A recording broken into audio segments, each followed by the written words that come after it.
Good morning all of you from Ashok Bhardwaj. Welcome to again Education Network 00141. Student at this time lesson number first history book Our India part 2. Lesson number first Harshvardhan and Contemporary Society. Lesson name की theory की class at this time हमारी running है. So don't waste time, now hurry up. Look at the black board. Students, जो हर्ष के साम्राज्य विस्तार के बारे में बताया गया है तो उसमें क्या था भाई, न्यायिक व्यवस्था. तो अरस की न्यायिक व्यवस्था कैसी थी? Judicial system. अरस के साम्राज्य में कानून व्यवस्था मतलब कानून लॉ बहुत अच्छी थी. अपराध कम थे, वहाँ पर भाई अपराध कम होते थे. भाई किसी तरह का भाई खून खराबा चोरी डकैती कम थी और कम थे और दंड कठोर थे. यदि कोई अपराध करता था, मर्डर वगैरह कर, उसको स्ट्रिक्ट पनिशमेंट दी जाती थी. नंबर 2, अपराधियों से जांच के लिए भाई उन्होंने ये क्राइम किया है कि नहीं, अग्नि जल विष तुल्ला परीक्षा ये करवाई जाती थी. उसको भाई अग्नि में से अग्नि की, जल की, जहर, तुल्ला या तोल करे, मतलब इस तरह की परीक्षाएं उनसे करवाई जाती थी. वे अपराध उन्होंने किया है या नहीं. अग्नि परीक्षा में वे खरे उतरते थे तो उनको इस अपराध से मुक्त कर दिया जाता था. नंबर 3, शांति बनाए रखने के लिए वे पीसफुल इन्वायरमेंट क्रिएट करने के लिए हर्ष ने आरक्षी, यानी आरक्षी का मतलब है पुलिस विभाग का भी गठन किया था. पुलिस डिपार्टमेंट को उसने स्थापित किया हुआ था हर्ष ने अपने साम्राज्य में. नंबर 4 पे क्या भाई, दंडपाशिक और दंडिक इसके मुख्य अधिकारी थे. जो में दंडपाशिक और दंडिक इसके मुख्य अधिकारी थे जो हर्ष के साम्राज्य में सीक्रेट रूप से एक्टिवेट यानी क्रियाशील रहते थे. दंडपाशिक क्या होते हैं और दंडिक क्या होते हैं, इनके बारे में बताऊंगा. दंडपाशिक होते भाई वह व्यक्ति होता जो अपराधियों को पकड़ने और बांधने का काम करता है. दंडपाशिक जो अपराधियों को पकड़ने और बांधने का काम करता है.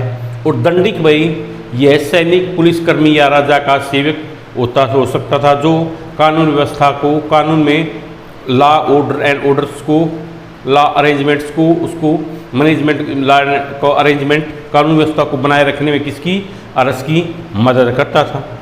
ठीक है, आगे क्या बताया गया भाई, न्याय करते समय पक्षपात नहीं होता था. मैं तो किस तरह का भाई ये नहीं किया जाता था भाई ये अमीर है ये गरीब है, भाई इसने क्राइम किया नहीं किया. न्याय सभी के लिए एक समान होता था. ठीक है, तो इसमें दंडपाशिक क्या होता है, दंडित क्या होता है, इनके बारे में मैंने आपको बताया. आगे इसमें क्या बताया गया भाई, अपराधी के अंग काटना व मृत्यु दंड भी प्रचलन में थे और सबसे बड़ा अपराध देशद्रोह का था. देखो इसमें किसी का अंग काटना, अंग के बदले अंग या मृत्यु दंड के बदले मृत्यु दंड, ये भी एक प्रोफेशन, मतलब एक भी कस्टम था उसके साम्राज्य में. और सबसे बड़ा अपराध कौन सा था, अपने देश के खिलाफ गद्दारी करना है, देश की सूचनाओं को, देश के मतलब उसके बारे में किसी दूसरे देश को खबर देना, ये सबसे बड़ा अपराध माना जाता था.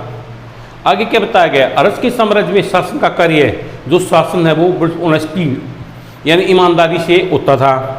इतनी अच्छी, इतना बेटर वे में लॉ एंड ऑर्डर होने के, कानून व्यवस्था होने के बाद भी मार्ग जो रास्ते थे वो सुरक्षित नहीं थे पूरी तरह. चोर डाकू लुटेरों का व्यय बना रहता था.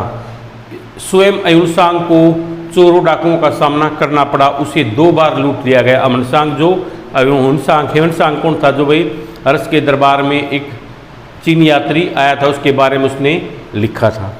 आगे क्या बताया गया भाई, इसमें सामाजिक एवं आर्थिक व्यवस्था कैसी थी, सोशल एंड इकोनॉमिक सिस्टम.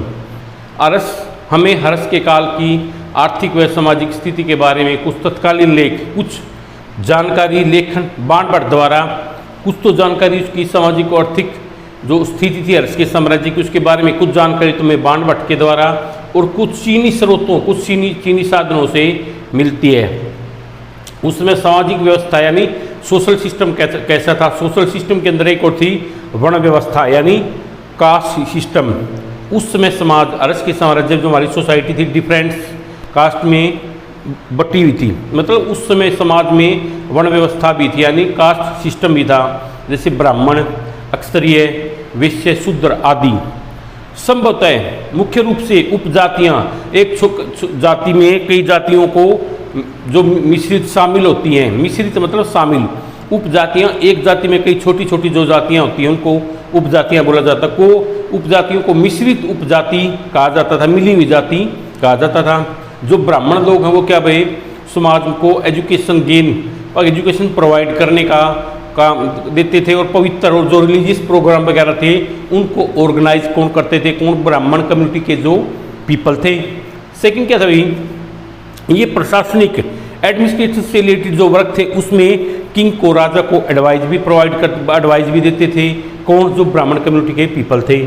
क्षत्रिय लोग थे जो वो रक्षा का कार्य करते थे एवं स्वयं और एवं सैनिक के रूप में भी, और जो सैनिक के रूप में जो सैन्य के वही कार्यभार भी इन्हीं के कंधों पर था, किनके, क्षत्रियों की।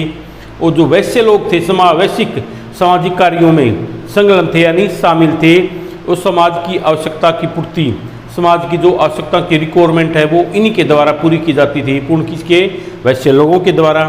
जो शूद्र हैं उनका क्या काम था भाई, कृषि करना, एग्रीकल्चर के वर्क को कंप्लीट करना, कैटल की केयर करना, मेकिंग हाउस, लकड़ी और कैटल के धातु के जो वेपन वगैरह औजार बनाना, एक इसका ये शूद्रों का काम था।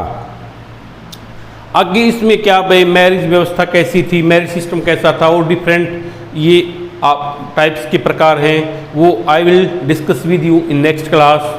सो I hope you must have enjoy today's class, today's most important class indeed here.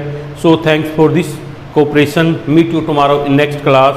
Remaining topic of lesson number 1, social and political system. So social and economic system. Sorry, it's slip of my tongue. So thanks for this cooperation.